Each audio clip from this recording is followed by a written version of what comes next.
You can have the best, most zippy social media post in the world, but if you post it at the wrong time or on the wrong day, it will flop. Joining us now is Alex Greenwood. He's a PR expert, social media pro, and he's a published author. And you have the best and most effective days and times to utilize when you're posting to social media. That's right. Good morning, Alexis. Good to see you again. And I look to my friends at CoSchedule who put out some really good analytics just recently about this. I want to start by saying that you can post anytime you want, but for maximum reach, you're going to want to, by platform, find the times when most peepers are looking at that platform. For example, what you say about Facebook makes perfect sense. Yeah. 3 o'clock Tuesday or Thursdays through Sundays are really good times for Facebook. That's when most people are watching it. And one thing I like to tell people too is 50% of the nation's population is on the East Coast.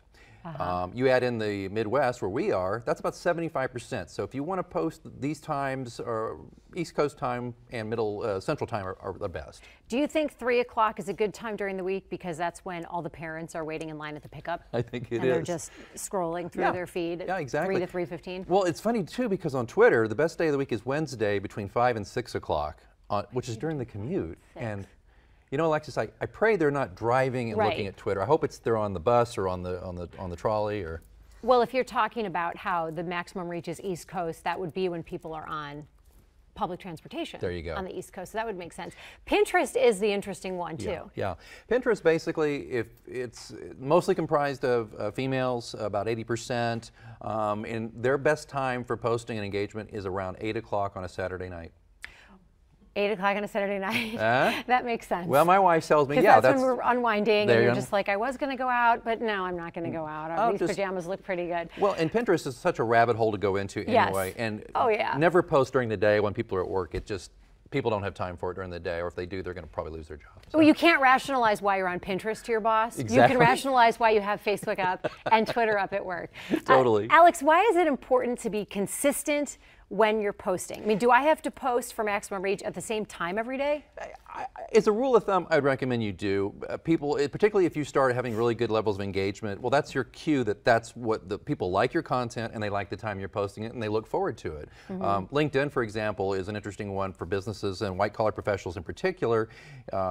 You hit them right before work, maybe around noon, and then as they're wrapping up around 5, 6 o'clock, clearing the desks and clearing their desks. So those are good times to post. They can look forward to that, particularly if you're posting information about your industry that you want to get out. Got it.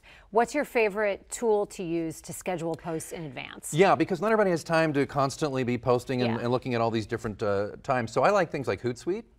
Hootsuite's great because you can plug in the posts you want to do and set them for a certain time of day and a day of the week. I use HubSpot myself. There's also TweetDeck. There's lots of stuff. I would just Google social media scheduling apps. And then that's a good way to schedule your posts in advance. And you can schedule your post to launch at 3 o'clock during pickup time. When you're on your way doing your pickup time, you don't have time to post. Right. Alex Greenwood, thank you. Always a pleasure. Good stuff to know. Christine.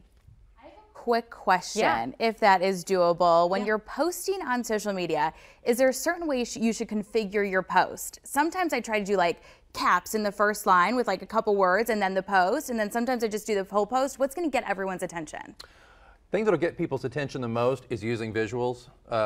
Caps are nice and things like that, but video is huge right now. The Facebook algorithm is totally geared towards video, so Facebook Live or just videos you can upload. Same thing with Instagram. The Instagram stories are huge. Really, it's more about the visuals and the moving images than it is about the words. Interesting. All right. Thanks, Alex. I've been doing it all wrong. That's why I have like 3 followers. Okay, well, a big letdown for